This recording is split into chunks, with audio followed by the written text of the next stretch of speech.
Thebinger knows that the hype is real for the next phase of Marvel films. After all, for the first time in forever, audiences didn't get a sneak peek of the action for an end credits scene after Endgame. Lucky for you, this video is dedicated to all the reports and content that are out on the internet that might provide us a map towards Galactus becoming the next big baddie. With no hints from Endgame to work off of, it appears that many theorists, including Thebinger, decided to take another look at the previous films for any hints at this overlord's rise to power. Galactus, a comic history. Every mythological film from Clash of the Titans to Thor likes to say that before the universe there was nothing. The narrator tells the viewer that life started with the Big Bang, and then the gods filled in the rest. Yeah, it turns out they're all liars. Okay, they're not all liars, just in the case of Marvel's universe and its history. See, it turns out things are trickier than that. There were universes that existed before the Big Bang. In those universes existed brilliant people with genius IQs. One of those people was named Galactus, and he lived on the planet Ta. Galactus foresaw the approaching collapsed star and warned his people about it. He and some others tried to escape the Big Crunch, as it's referred to now. Everyone died but him. Galactus bonded with the Sentients and is now known as Galactus. The Sentients is a powerful galactic force that gave this character a power boost. Yes, Galactus was intelligent beforehand, but he wasn't powerful enough to eat a planet. This mystic alien force known as the Sentients endued him with the abilities, but also gave him an unquenchable thirst for energy. Energy he can only get from consuming planets. Yep, that's the SparkNotes origin story for Galactus. We promise it's more complex than it sounds. The comics make it incredible, and the cinematic character would be equally appealing. However, if that wasn't your cup of tea, we have no fear that things will always be adjusted by the screenwriters. Regardless, it's important to understand the source material we're drawing from here. Without that base knowledge, a lot of the theories in this video make zero sense. So stay steady on course for a little bit. We need to construct a foundation for the House of Galactus for Phase 4 villain to settle into and reside. That means even more backstory. Buckle up, Thebinger is diving deep for this one. That one time we don't talk about. We're breaking the first rule of Marvel Fight Club. No, it's not don't talk about Marvel Fight Club. It's actually never speak of Galactus' appearance in Fantastic Four: Rise of the Silver Surfer ever again. Seriously, it's a big no-no among a lot of fans.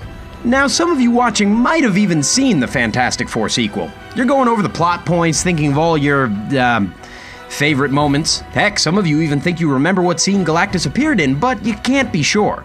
The rest of you blocked it out of your memories forever. The point is, the film treated Galactus as a secondary note to the Silver Surfer. He's so minimal in the film that many don't recognize the fact Galactus even shows up at all. At the end of the day, the movie left many fans wishing for a more true-to-character film appearance. Hence this video and all the theories out there on the internet. Everyone wants to replace this forgettable appearance with a new memory. For those of you not familiar, the writers of that film turned one of our favorite villains into a hungry cloud. Yes, a large, angry thing of comic vapor. It was so silly. We swear most people don't even remember that cloud monster was supposed to be Galactus. That's his big silver screen moment. They didn't even give the cloud any lines. He just floated down to Earth and started eating.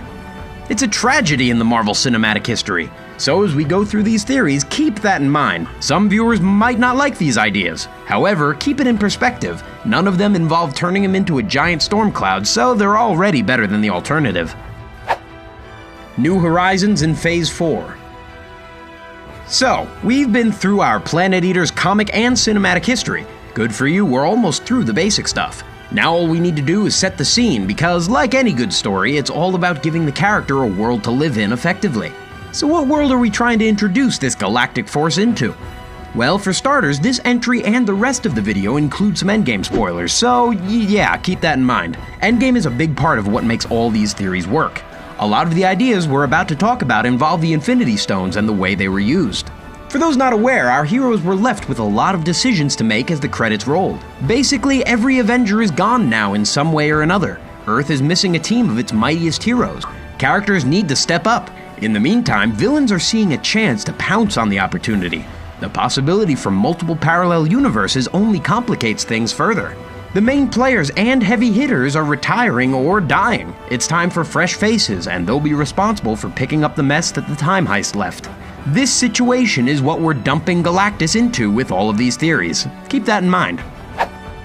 The Big Bang Theory. We're gonna start strong with this mind-boggling theory relating to Galactus' origin story, so yes, we're talking about a Big Bang theory. It's not the one you're thinking of. No, it's not that one either. It's an idea specifically related to this character entering Phase 4. Specifically, we like the idea of Galactus trying to save his people from an approaching devastation. The attempt to save them changed his life and gave him an insatiable appetite for planetary energy. In order for him to feed, though, he needs to be awakened. Once he's up and moving, it's hard to miss the monumental threat. Here's the issue. If a planet destroyer like Galactus was beginning to eat people's homes, Captain Marvel would have heard about it at some point, right? She's been soaring around the cosmos taking care of planets as her day job. There is no way she would miss this big of a threat. So perhaps Galactus is just not waking up. In one version of this theory, the Big Bang origin still happens. Gallen does his best to prevent the destruction and fails. Then he's knocked to sleep by the Force.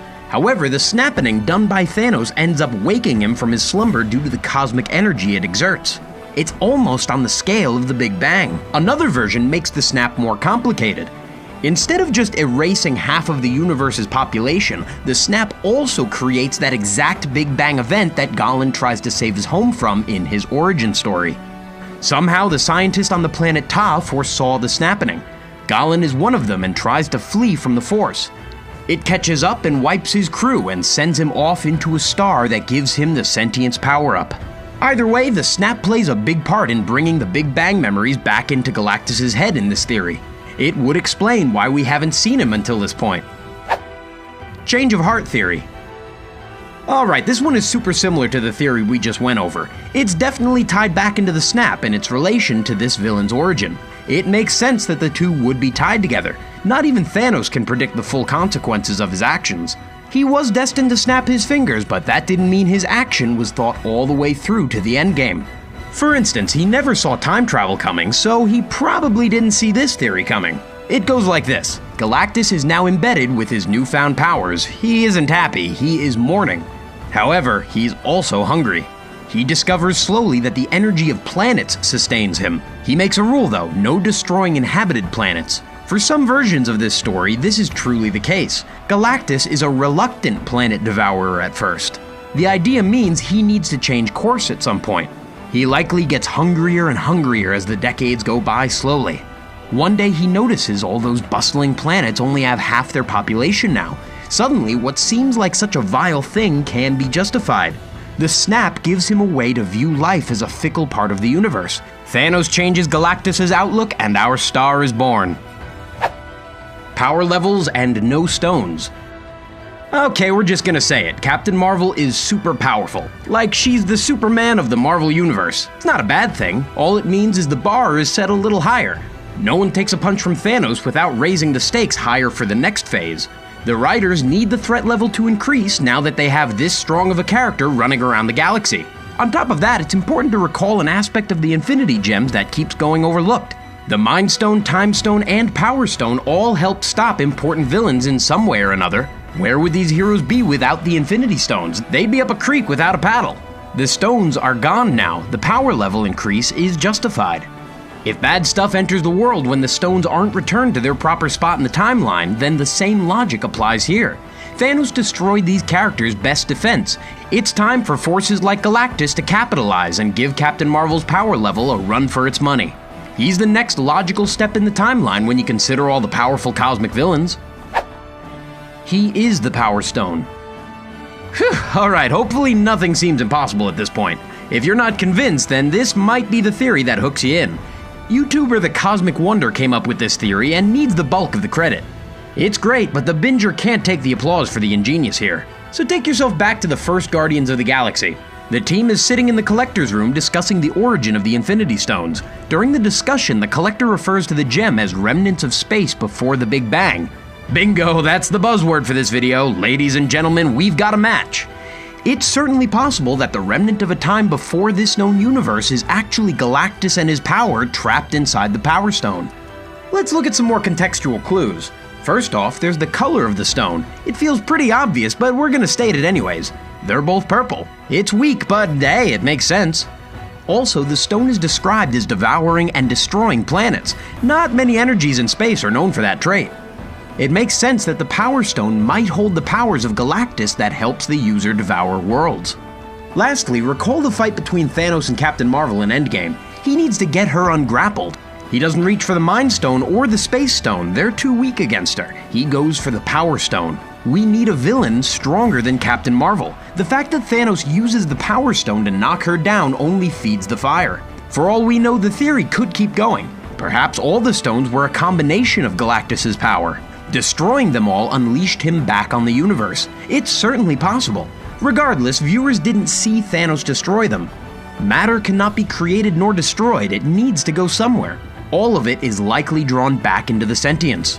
However, it's plausible that the destruction ends up creating Galactus. He's either the Power Stone or he's all of them combined. We wouldn't count this theory out until we see the big bad World Eater finally make his resurrection in theaters. Till then, the possibility is out there. Fantastic Four variable. These last two theories we mention are more like plot lines helping justify Galactus' involvement as the main villain. Think of them as guiding support theories to back up the ideas we've tossed out there already. The first one involves the Fantastic Four entering the playing field. Fans of the team know that they're overdue a genuine film adaptation that doesn't ruin the source material. The team fights plenty of amazing bad guys, and that could be the glue that unites the next couple of phases together. The Fantastic Four would operate like the Avengers did in the first 3 phases. However, that means they need to find a way to cram their movie into a lineup that's already created. They need a standalone uniting movie just like the Avengers got. Many fans believe the Avengers 5 film leaked in the lineup is actually code for a Fantastic Four origin movie. After they've arrived, we predict they fight the Earth-based bad guy we're all familiar with, in most cases Doctor Doom in the next phase of films. Finally, we get the cinematic movie where the team comes together with all the other heroes created in the universe to stop the evildoer. For the first 3 phases, it was an Avenger villain, so they did Thanos. If we take this theory that the Avengers 5 film is actually a Fantastic Four film in disguise, then it's possible that the creative team is building towards using one of their main villains in the next phase, and a possible Phase 6. Yeah, we're looking way ahead with that prediction. In other words, imagine that Feige and his team are using the exact same 3-phase formula they already used to get to Endgame. The last couple movies involved a big bad guy that the main team needs to defeat. It's here that we would end up seeing Galactus, not in Phase 4. Under these guiding principles, the decision seems entirely too logical. Of course, we're sure it still leaves a lot of unanswered questions. The split villain hypothesis. The other side of this comes from a quote by Kevin Feige. To paraphrase, he basically hinted at the structure for the next couple phases of Marvel films. He clarified that the galactic heroes will face a foe equal to their power level, while the Earth-based heroes fight a more, well, down-to-earth battle. It's not the best word choice, but you get what we mean.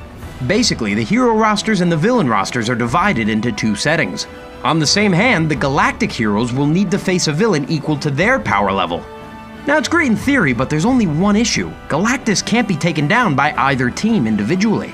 It'd take the whole group to prevent his conquest. He isn't a one-sided villain, he's a threat to everyone. The Earth heroes can't stop him alone, and neither can the cosmic characters. The studio needs a threat like that to tie it all together. All signs point to Galactus. Well, we think that's the case anyways. Do you have any more thoughts on the matter? Let us know in the comments down below and follow the Binger to stay current on all of our latest content. It's as easy as clicking a link down below to stay subscribed and notified.